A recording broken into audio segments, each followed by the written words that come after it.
Hi అండి, అందరికీ నమస్తే. Welcome to my channel Ooha's daily recipes. ఈరోజు బెండకాయ పులుసు ఎలా తయారు చేసుకోవాలో చూద్దాం. దానికోసం ముందుగా కడాయిలోకి ఆయిల్ తీసుకోవాలి. నేను ఒక 2 గంటలు తీసుకుంటున్న ఆయిల్ వేసుకొని, ఆయిల్ హీట్ అయిన తర్వాత జీలకర్ర వేసుకొని బాగా ఫ్రై చేసుకోవాలి. అది బాగా ఫ్రై అయిన తర్వాత ఆనియన్స్, పచ్చిమిర్చి, పసుపు యాడ్ చేసుకొని దాన్ని బాగా ఫ్రై చేసుకోవాలి. అవి ఫ్రై అయిన తర్వాత బెండకాయ ముక్కల్ని యాడ్ చేసుకోవాలి. బెండకాయ ముక్కలు కాస్త పొడవుగా కట్ చేసుకోవాలి. నేను వీడియోలో చూపిస్తున్న విధంగా ఇంకా కావాలంటే ఇంకా పొడవు కట్ చేసుకున్నా మంచిగా ఉంటుందండి. పులుసులోకి బెండకాయ ముక్కలు పొడవుగా ఉంటేనే బాగుంటుంది. బెండకాయ ముక్కలు యాడ్ చేసి బాగా కలుపుకోవాలి. ఆయిల్లో బాగా కలిసేట్టు కలుపుకొని మూత పెట్టుకోవాలి. అవి మూత పెట్టుకున్న తర్వాత ఒక గిన్నెలోకి కొంచెం చింతపండు తీసుకొని వాటర్ వేసుకొని దాన్ని పక్కన పెట్టుకోవాలి. మూత తీసి ఒకసారి బెండకాయ ముక్కల్ని బాగా కలుపుకోవాలి. కలుపుకున్న తర్వాత దాంట్లోకి కొంచెం ఉప్పు యాడ్ చేసుకోవాలి. మీ టేస్ట్కి తగినంత ఉప్పు యాడ్ చేసుకొని మూత పెట్టుకోవాలి. మూత తీసి చూస్తే అందులో కొంచెం వాటర్ ఊరుతూ ఉంటాయండి.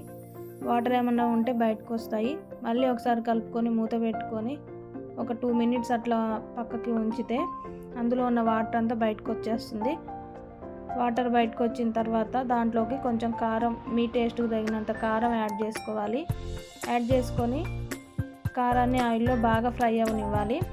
లేకపోతే పచ్చి కారం వాసన వస్తుంది. కారం వేసి బాగా ఫ్రై చేసుకొని మూత పెట్టుకొని ఆయిల్లో బాగా ఫ్రై అవ్వనివ్వాలి. తర్వాత చింతపండు నీళ్ళు యాడ్ చేసుకోవాలి.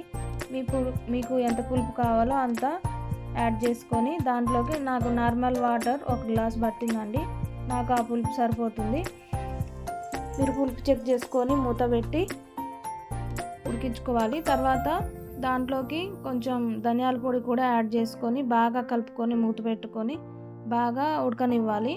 ఆ పులుసులో ముక్కలు ఉడికితే కర్రీ చాలా బాగుంటుంది. ఎంత మంచిగా ఉడికితే అంత బాగుంటుంది. ఒకసారి మూత ఓపెన్ చేసి కర్రీని బాగా కలుపుకోవాలి.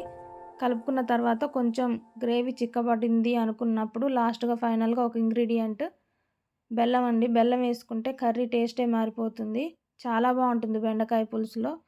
మీకు నచ్చకపోతే స్కిప్ చేసేయండి. ఫైనల్గా కొత్తిమీరతో గార్నిష్ చేసుకుంటే కర్రీ రెడీ అయిపోతుంది.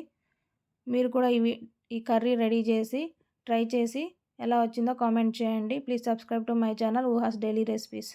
Thank you.